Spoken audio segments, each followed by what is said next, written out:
இப்பதான் சென்னை வந்து team settle ஆகி ஓரளவுக்கு ஓகே இவங்க தான் பிளேயிங் லெவனா இருப்பாங்க அப்படின்னு ஒரு ஐடியா கிடைச்ச நேரத்துல டீம்ல இருந்த ஒரே ஒரு நல்லவர் ஆயுஷ் மாத்திரை அவர் தான் அடிச்சுக்கிட்டு இருந்தாரு. அவரையும் நல்லா ஓடுன்னு ஓட விட்டு மொத்தமா இப்ப ஐபிஎல் இருந்தே ஓட விட்டீங்க. போன இதுல பேசின மாதிரி தான் வந்து அவரை வந்து கொஞ்சம் திங்க் பண்ணி உட்கார வச்சிருந்தாங்கன்னா இந்த அளவுக்கு அந்த அவரோட இன்ஜுரி சிவியர்னஸ் இருந்திருக்காது, ரோல்ட் அவுட் ஆகிற அளவுக்கு போயிருக்க மாட்டாங்க வந்து.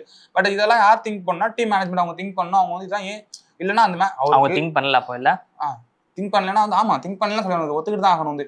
ஏன்னா அவங்களுக்கு திங்க் பண்ணியிருந்தாங்கன்னா போன மேட்ச் அவருக்கு விளாண்டாலே இது மாதிரி இஷ்யூ இருக்குன்னு தெரிஞ்சா அவங்க விளையாட வச்சிருக்க மாட்டாங்க. ஒரு நாள் மேட்ச் ரெஸ்ட் கொடுத்துருக்கலாம், இல்லை பின்னாடி இறக்கிருக்கலாம், இல்லை ஆஃப்டர் அவருக்கு வந்து ஒரு ஸ்ட்ரகிள் ஆகின டைம்லயாவது என்ன பண்ணிருக்கலாம்னா ஓகே இது உனக்கு தெரியுதுப்பா இது வந்து உட்காந்துக்க அடுத்து பின்னாடி போய் விளையாடு ஒரு ரிட்டையர் ஹெட் அது மாதிரி சொல்லிட்டு போயிருந்துக்கலாம். அதுவும் சொல்லல. அப்போ வந்து அவங்களுக்கு வந்து மிகப்பெரிய லாஸ். ஏன்னா அவர் தான் கன்சிஸ்டன்டா விளையாண்டுருக்காரு.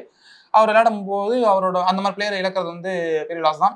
இருந்தாலும் அவங்கள யாராச்சும் மேட்ச் பண்ணிக்கலாம்னு நினைக்கிறாங்கன்னா வந்து உருவில் பட்டேல் இருக்காரு வந்துருவாரு ரைட் ரிப்ளேஸ்மென்ட் மாதிரி தான் இருக்காரு நம்பர் 3ல. அதனால அவங்கள வச்சு ரிப்ளேஸ் பண்ணிக்கலாம் அப்படிங்கிற ஒரு ஐடியால இருக்காங்க. என்ன ரிப்ளேஸ் பண்ணாலும் அவர் வந்து ஒரு நியூ கமர் இந்த ஐபிஎல் சீசனை பொறுத்த வரைக்கும் இப்போ புதுசாக வந்து இறங்க போறாருன்னா அவர் எந்த அளவுக்கு செட் ஆவாரு. என் டீம் வந்து நல்லா பர்ஃபார்ம் பண்ணிட்டு இருக்கும் போது ஒருத்தவங்க வந்து புதுசாக ஜாயின் ஆகிக்கிறது பெரிய விஷயம் கிடையாது. அவங்க நல்லா அடிச்சிருவாங்க வந்து.